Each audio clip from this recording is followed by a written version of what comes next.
Shalby hospitals દ્વારા joint replacement માટે ભારતની સૌથી મોટી ઓર્થોપેડિક શૈક્ષણિક મીટનું આયોજન ઓર્થો ટ્રેન્ડ્સ 2024 ઓર્થોપેડિક્સ અને જોઇન્ટ રિપ્લેસમેન્ટ સર્જરીમાં અગ્રણી શેલ્બી હોસ્પિટલ્સ ઓર્થો ટ્રેન્ડ્સ 2024નું આયોજન કરી રહી છે, જે ઓર્થોપેડિક પ્રોફેશનલ્સ માટે ભારતનું સૌથી મોટું શૈક્ષણિક કોન્ક્લેવ છે. અમદાવાદમાં આયોજિત આ પ્રતિષ્ઠિત ઇવેન્ટમાં અસંખ્ય આંતરરાષ્ટ્રીય અને રાષ્ટ્રીય પ્રતિનિધિઓ સાથે વિશ્વભરમાંથી લગભગ 55 ફેકલ્ટી સભ્યો અને 550મી વધુ વરિષ્ઠ ઓર્થોપેડિક સર્જનો એકત્ર થયા હતા.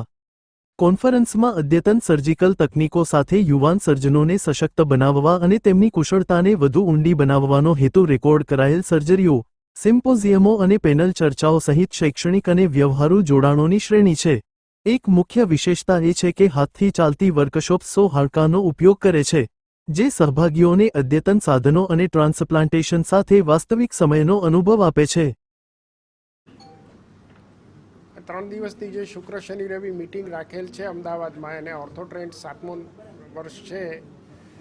એમાં અમેરિકા, યુરોપ અને આફ્રિકાથી અને નેપાળથી લોકો આવેલા છે. અને આમાં નવી ટેકનોલોજી, નવી ટેકનિક, નવા ઇન્સ્ટ્રુમેન્ટેશનની ચર્ચા થઈ છે. અને સાંધા કેટલા સારા ચાલે, કેટલી વધારે મૂવમેન્ટ મળે અને કેટલા લાંબા ચાલે એના વિશે ચર્ચા વિચારણા થઈ છે. બીજી વાત જે તમે પૂછ્યું કે ઘૂંટણનો રિપ્લેસમેન્ટ જે કરવામાં આવે છે એમાં સૌથી કોમન કારણ કયું છે, તો સૌથી કોમન કારણ ઘસારો છે ઘૂંટણનો, ઓસ્ટિયોઆર્થરાઇટિસ ઓફ ની કહીએ, અને બીજું કારણ છે સંધિવા છે.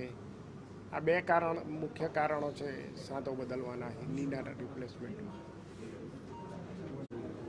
કોઈ પણ સર્જરી પહેલી વાર જે કરો એનો જે સક્સેસ રેટ હોય એટલો બીજી વારમાં ના હોય, પણ 30 વર્ષ પહેલાં જે ની રિપ્લેસમેન્ટનો સક્સેસ રેટ કે હિપ રિપ્લેસમેન્ટનો સક્સેસ રેટ પહેલી સર્જરી ને બીજી સર્જરીમાં હતો એના કરતાં ઘણો વધારે અત્યારે છે. અને બીજા 10-20 વર્ષમાં ઘણો વધારે વધી જશે.